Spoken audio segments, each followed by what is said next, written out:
Ever wondered why some films feel like a marathon, yet leave you breathless? Before we dive in, don't forget to subscribe and hit that like button. It's like a slow clap for cinema lovers. Some films are like fine wine. They demand time to savor. Um, these aren't your popcorn munching blockbusters.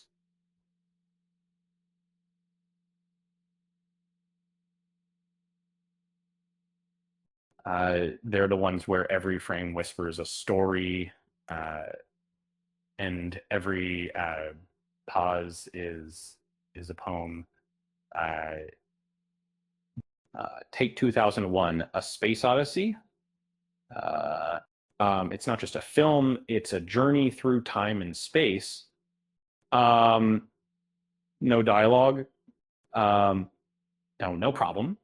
Um, uh, and the visuals and classical soundtrack do all the talking, turning patience into awe.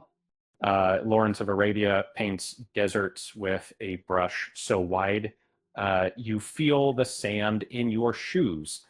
Um, and its slow march through history isn't just a story, it's an experience where every horizon holds a secret, which is so creepy. Barry Lyndon lights up the screen with candlelit elegance. Each scene is a painting, each moment a lesson in restraint. Um, who knew silence could speak so loudly?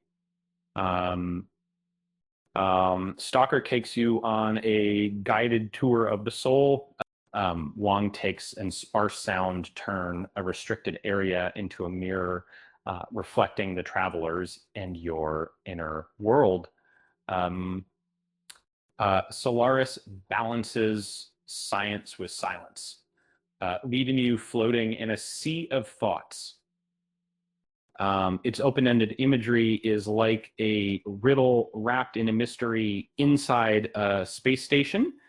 Um, Andrei Rublev is a black and white odyssey of faith and craft. Its final burst of color is like a sunrise after a long night, reminding you why art matters. Uh, John Bielman turns domestic routines into a thriller.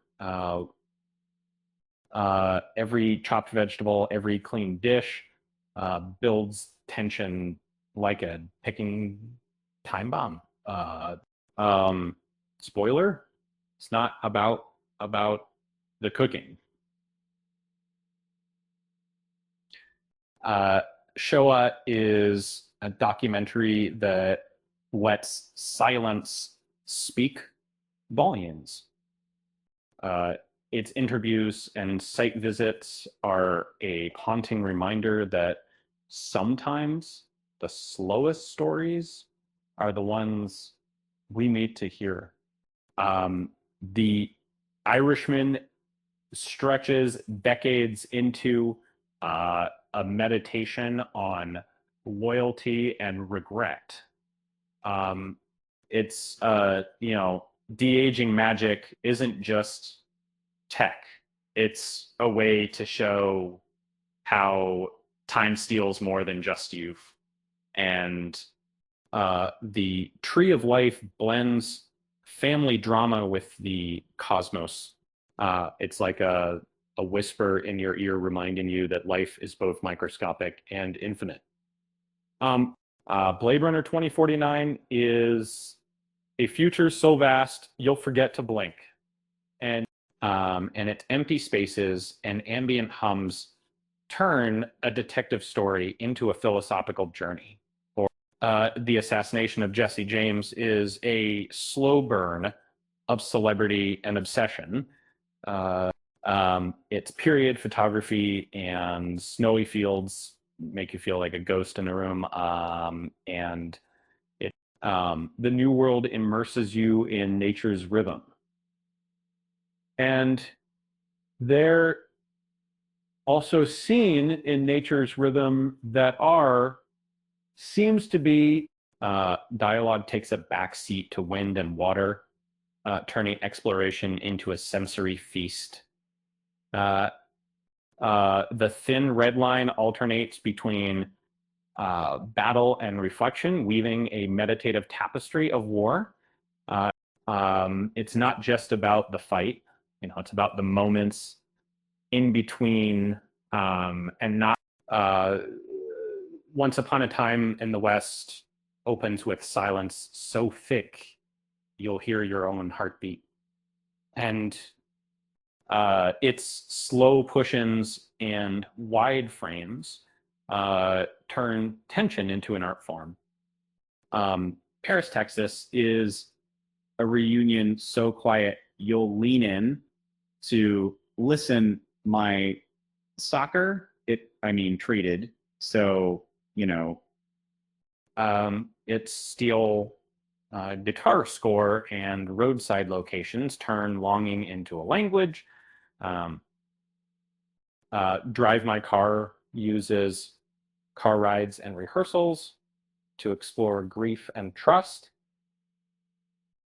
Its subtle blocking turns a red car into a confessional, 1 mile at a time. Yi captures life's small choices in Taipei. Its distant camera and city noise remind you that every moment, no matter how mundane, echoes forever. I give The Wrath of God as a jungle trek of obsession. Its choral soundtrack and river shoots turn a journey into a descent into madness. And The Godfather Part 2 intercuts power and family with surgical precision.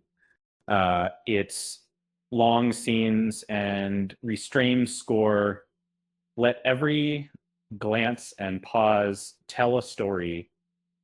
And there you have it, films that prove slowness isn't a flaw, it's a feature. Which, speaking of slow, did you hear about the film So Slow? It took the audience longer to leave the theater than the runtime. With that said, thanks for watching, and until next time,